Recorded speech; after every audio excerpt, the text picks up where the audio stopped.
I'm joined today by Fire Rescue Chief Keith Watts and Council Chair Copley Gertis. We're also joined by Vice Chair Lisette Hanowitz. Thank you all for being here. Any other council members? Don't want to miss any. And certainly thanks to our St. Pete team who are here today. It is really hard to believe that 1 year ago today, we were facing the impacts of Hurricane Helene. And just 2 weeks after that, we would be gearing up again to respond to Hurricane Milton. I remember sitting in the Emergency Operations Center with our city staff, working through every single contingency from evacuations to sheltering and recovery, and thinking about what our city would look like after these storms passed. I remember the sound of the winds outside our EOC through the night as Hurricane Helene made its way through our city and through our state. I recall our teams moving out for first push as soon as the storm passed. And I recall surveying the damage with our team very early the next morning after Helene passed and seeing debris and flooding impact like I have never seen. We met with our residents and saw the stress and devastation in their faces as they began the monumental task of rebuilding their lives.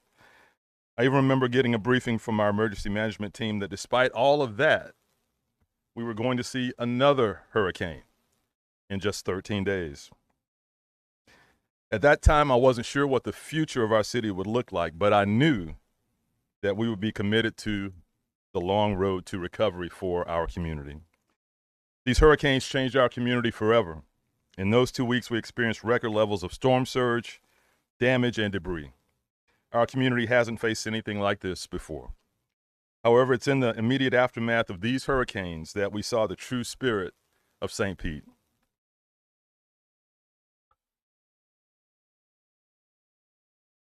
Our neighbors moved into action and began helping people haul debris off their property. Organizations were hosting food and supply drives for anyone impacted by storms. It was truly incredible watching the community band together after back-to-back storms. We're here at Tropicana Field today to reflect on the last year since Hurricanes Helene and Milton. As you can see behind me, we've made great progress on Tropicana Field repairs in the last year, and I want to thank our staff for their hard work. I'll provide a brief update on those repairs later in my remarks. Also, later in the press conference, we will recognize some of the remarkable individuals and organizations that displayed true community spirit and innovation in their recovery efforts. These individuals and organizations identified a need in the community during the initial aftermath of the storms, and in the last year have since developed that idea into a larger effort or program to better serve the community for future disasters. The people we are recognizing today demonstrate the true spirit of what We Are St. Pete truly means. In addition to our one-year recognition, we'll also provide an update on our long-term recovery efforts to date and highlight Fire Rescue's new high water rescue vehicles. In terms of long-term recovery, we know it will take years to fully recover from the back-to-back storms of 2024. Long-term recovery is a massive and complex undertaking that will take some time. In the initial aftermath of the storms, our focus was on immediate short-term recovery. This work included things like finding short-term housing for impacted residents, removing debris throughout the city, and facilitating recovery funding for our community. We took extraordinary efforts in our initial response, including establishing the We Are St. Pete Fund and establishing a hometown recovery haulers program.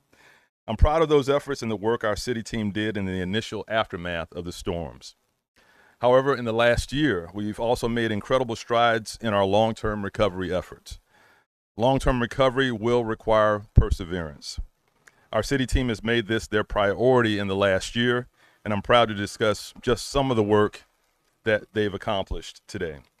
To date, we've secured approximately $40 million in reimbursements from FEMA.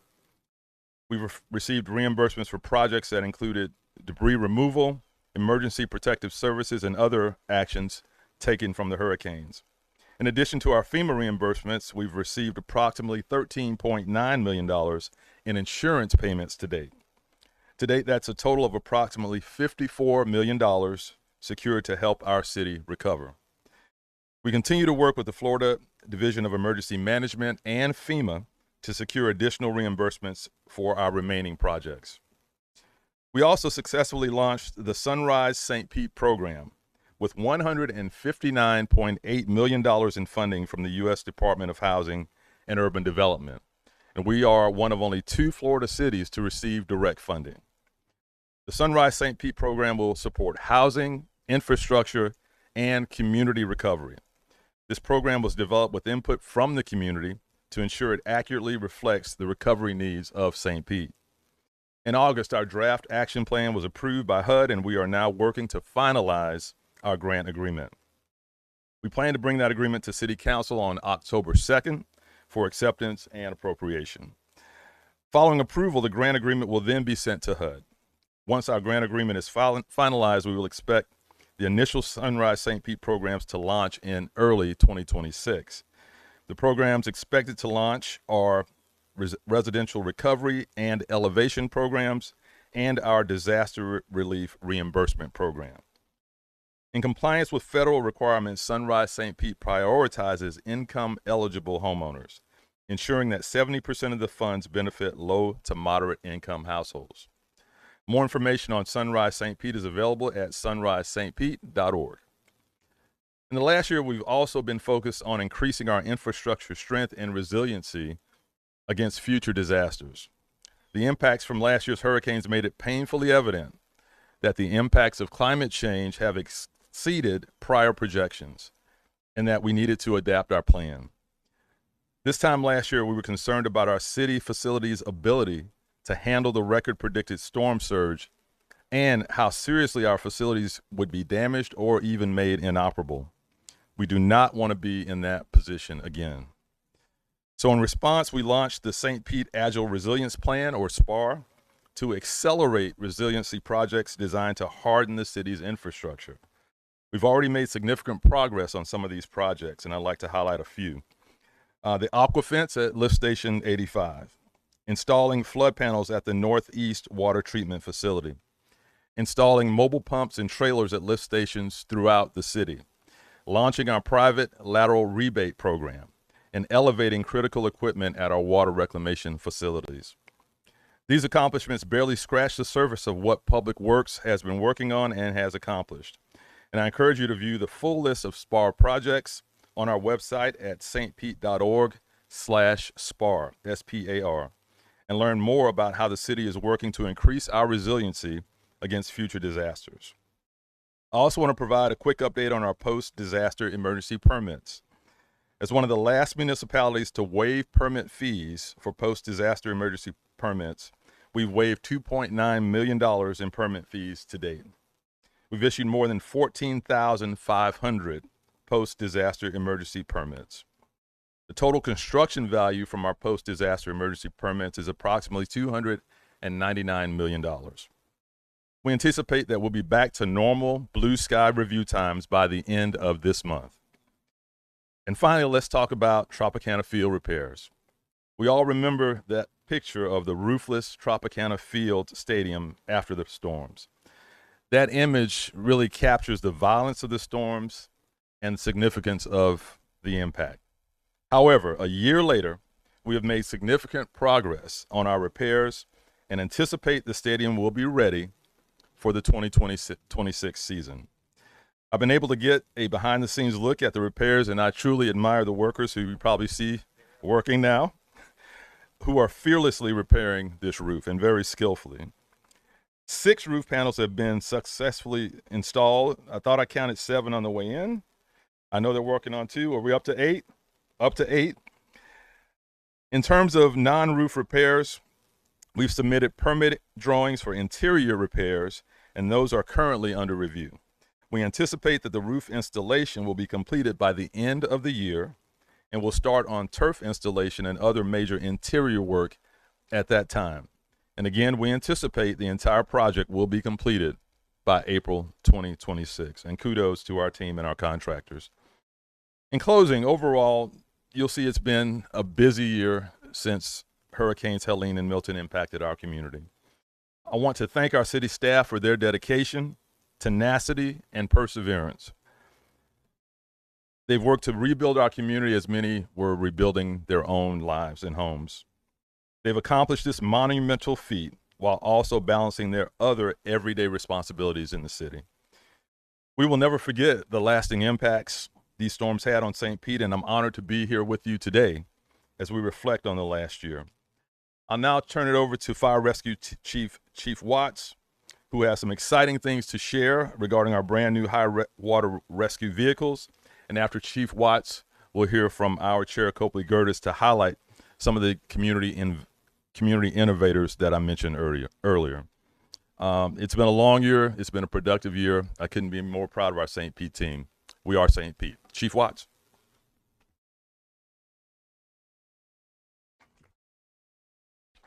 Thank you, Mayor. Good morning. 1 year after Hurricane Helene challenged our community, St. Petersburg Fire Rescue is proud to announce a significant upgrade in our ability to serve our community during future storms. Helene brought unprecedented high water rescues, which highlighted the need for enhanced capabilities. That experience drove change, leading to the acquisition of these specialized high water rescue vehicles. These vehicles are true game changers, designed specifically to meet the unique needs of our community in high water conditions. Equipped with lift gates, they provide a safe and stable way to transfer our citizens, especially those with mobility challenges, and they also ensure a safer working environment for our responders.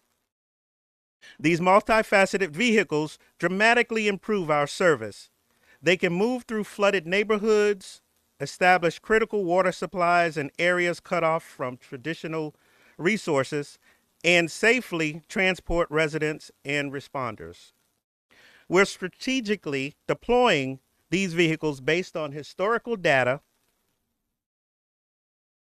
and can reposition them rapidly as conditions evolve. This investment directly addresses the lessons of Hurricane Helene, ensuring that when our city faces rising waters again, your St. Petersburg Fire Rescue is more capable, more flexible, and more resilient. For you, our residents, this means faster and safer rescues and greater peace of mind, knowing that your St. Petersburg Fire Rescue is prepared to better serve your needs in any emergency. St. Petersburg Fire Rescue stands ready, stronger, safer, and more capable than ever before. I'd like to extend my sincere thanks to everyone involved who played a role in securing these essential vehicles for our community. And at this time, I'd like to turn it over to Council Chair Gertis.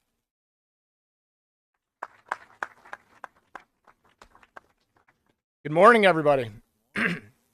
So before I start my comments, I want you to do me a favor. I want you to close your eyes. And I want you to think about a year ago this morning. And I want you to imagine, maybe you were lucky enough to wake up in your own bed that morning. But there were some people who woke up in their bed and water was on their floor. They were on their kitchen counters. Maybe they were miles away at a friend's house or a VRBO or a hotel because they evacuated. Some of the staff here today woke up in EOC.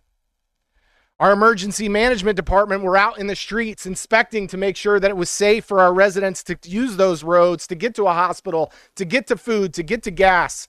That's what that morning looked like. Now fast forward to this morning. The sun's out. It's a beautiful day, right? But we still have people not in their homes. We still have people in campers in their front yards and VRBOs on friends' couches. Let us not forget that. Let us not forget that. It's hard to believe that it's already been a year since Hurricane Helene.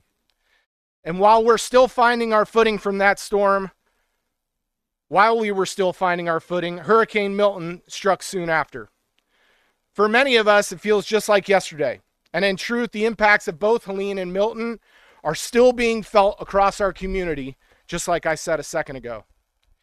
Even today, many are still recovering, rebuilding, and working to put their lives back together. First, I want to begin by recognizing my colleagues at City Council who have demonstrated time and time again their ability to come together focus on the issues at hand, and ensure our city recovers stronger than before. And these trucks, Tropicana Field behind you, are just a few examples, and I'll talk about a few more in a minute. That spirit of unity has been essential in guiding our community through some of its most difficult days. I remember driving around the city the day after Helene, and specifically in District 1, I saw firsthand the damage these storms did to the hearts and souls of our community, not just their homes and their property. It was astounding. And in that moment, it became very clear to me just how much work lay ahead of us. But amid that immense uncertainty, I saw something truly remarkable. Neighbors helping neighbors clean up their yards. Strangers checking in on one another. Acts of kindness and generosity beyond compare. In a moment that could have felt dark and overwhelming, the best of humanity shined through in the city of St. Petersburg, like the sunshine did the next morning after the storm. And Mayor, I have to say, Sunrise St. Pete is the perfect name for our disaster recovery dollars, because the sun will continue to rise in St. Petersburg. Fast forward a year. I couldn't be more proud of staff. I will double down on this. I could not be more proud of staff. The departments across the city, there are too many to name, that went day after day, hour after hour, minute after minute to make sure that our community was safe, is one of the most remarkable things I have ever seen in my life. I want to give one shout out, like I did a couple of weeks ago, to our codes department. Our codes department in a normal year sees about 35,000 codes violations. This year to date, they are dealing with 55,000 because of continued investment in the storms from a year ago. That means over the last year, they have not been able to do the regular work of their department. They continue to invest on storms that happened a year ago. I could not be more proud of that department. Together, we've removed 2.1 million cubic yards of debris. You've heard me describe that. I won't do it again. We've installed an aqua fence at Lift Station 85. Greenlit high water vehicles. Vice Chair Hanowitz, thank you for your leadership on that. And hardened the Northeast Water Reclamation Facility. You've heard me say it before. It's not how hard you get hit. It's how hard you can take the hit. But our recovery has not been led by government alone. The back-to-back hurricanes demonstrated the strength and resilience of the St. Petersburg community itself. Over the last year, many local organizations have stepped up, finding innovative ways to support families, rebuild neighborhoods, and reimagine what recovery looks like for all of us. Today, I want to highlight some of those recovery innovators who have joined us today, and if you would please stand. Radio St. Pete, Sarah Hips, Show Up Relief Alliance, I Care, Disha Marshall with Kenwood Neighborhood Association, Matt Thorne with Shore Acres Neighborhood Association. Personally, from me, all of you, we could not have done it without you. Frankly, I would not have wanted to do it without you. Thank you for your partnership and your continued investment into the resiliency of this community. The work is not done, but as I look around, I can see the sun rising. I can see things moving forward. And as we carry the lessons we've leaned into today, into the future, we continue to shape the decisions that make our city safer, stronger, and more resilient. Thank you.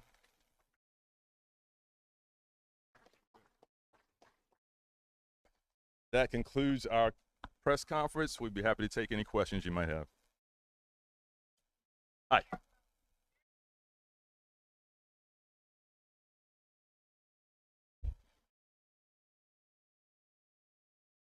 You know what? I guess the logistics. Can you say that again, like louder?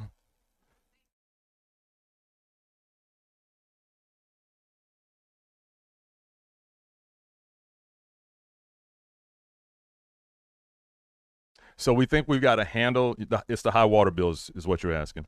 So we've got a handle on that. It was a combination of metering, the impact where some of the houses were unreadable, old technology that was used for estimating. So that combination really caused that spike. With 95,000 accounts, you're going to have always some high water bills. In fact, we have a bill commission that reviews those. So we think we've got a handle on the causes. In between new meters, the new system, the Tyler system that will replace Naviline, which is a legacy system, we think we've got a handle going forward. And also the changes that we made in the code with City Council support give us a much more flexibility in dealing on those one-off cases that seem, illogical. Why can't you deal with a $1,000 bill? Well, the code restricted us in some cases. All those things have been in place. So we think we've got a handle on it. There will still be high water bills when you've got almost 100,000 accounts, and we think we've got a way to deal with those on an individual basis.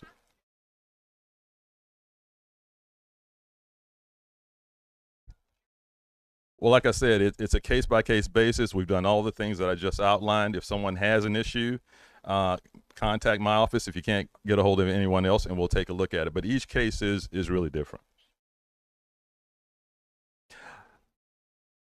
We are looking at that as a priority. We've been committed to that, and we'll continue to be committed to it. Yeah. You want to? Okay. Assistant Administrator Tom Green has some comments on that. Good morning. To the mayor's point, we track and monitor a couple of different metrics with respect to bills. And one of them, or a combination of them, is 2 times and 4 times the 3-month prior average. And so the numbers that we're seeing show that we have normalized to pre-storm readings from, let's take July of 24. The numbers in July of 25 are very similar with respect to 2 times and 4 times the 3 months prior consumption. So we believe that it's normalized. There are certainly cases, individual cases that we're working with customers on, but the 2 times and 4 times has normalized to pre-storm.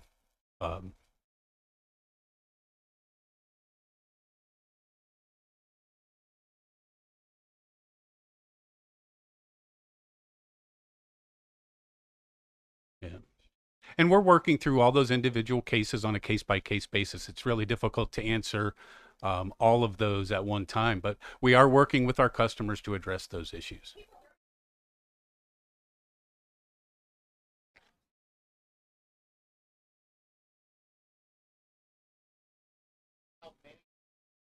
Absolutely. Absolutely. Chief? So I will bring up Deputy Chief Brett Siskowski, who can answer in detail more about the high water vehicles and the number of rescues that we had last year.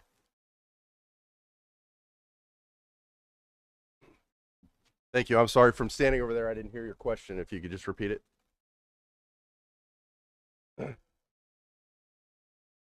Sure, absolutely. So during Hurricane Helene itself, we had 430 citizens that we rescued using our one high water vehicle that we had at the time, and then we were borrowing from other departments within the city, dump trucks.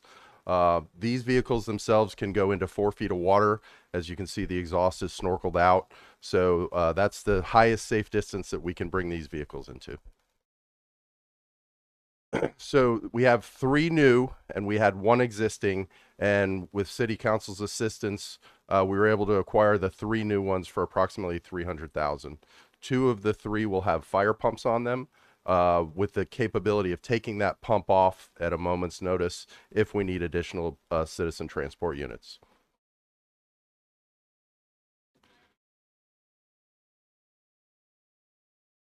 Yeah, so we did have areas of the city that were inaccessible to our normal fire vehicles, normal fire engines. So adding these to our fleet is going to make us be able to respond to those areas that are flooded out.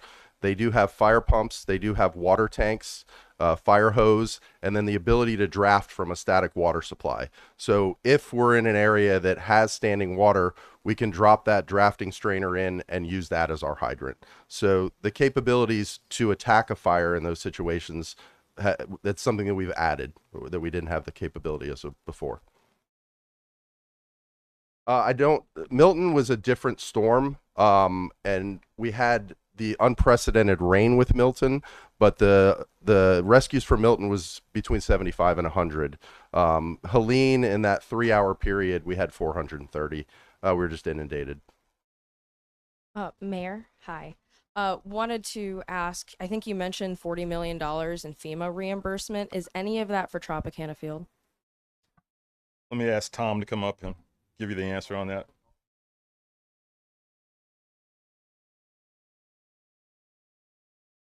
No, none of those are no zero of that is for Tropicana Field. We're still in the process of, as you can see, it's under construction. And when this project is completed, then we will have all the information that we can submit to FEMA for reimbursement. But we have been in long time communication with FEMA and the state of Florida, FDEM, to ensure that we're in the right position so that when we are concluded with the project, to submit that for reimbursement. Okay, so that would be submitted next year. When the project is completed, yes. Okay, and is there a limit on you'd have to get a response within a year or a calendar year, or what's kind of the time frame for reimbursement? That is a very good question, and it really varies. It is so hard to forecast how quickly projects move through the process. Mayor mentioned in his opening remarks that some of the reimbursements we got were for things that we did prior to the storm. So sometimes those projects move very quickly. On big projects like this, it'll probably take longer just because of all the moving parts and all the different pieces of analysis that needs to go into it. Thank you. What is the backup plan just in case Tropicana Field is not ready by opening day? I'm not sure there is one. We're going to do everything we can to make sure it's ready. If it's not, if there's some act of God, then we'll have to adjust to that. But we plan to be ready for, I don't know if it's opening day per se. I think they open at home. Right. Yeah, home opening. Right. But everything is on schedule. Don't jinx it, Colleen. But, you know, the plan is to have it ready. If there's an act of God, we'll deal with it. Okay. And do you have have you met with the new prospective buyers yet, or do you have a meeting scheduled? As soon as it's appropriate for us to do so, after the sale is finalized, we will. Are there any other questions?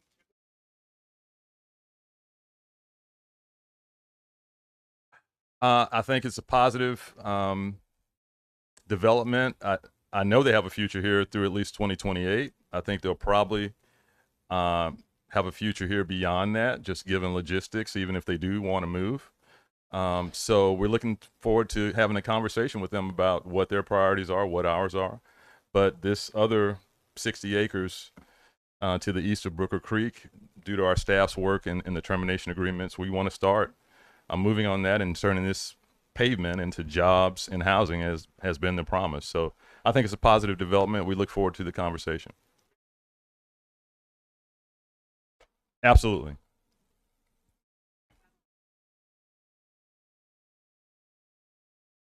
I'm sure Beth has all kinds of spreadsheets on that. Absolutely. Any other questions? Yeah.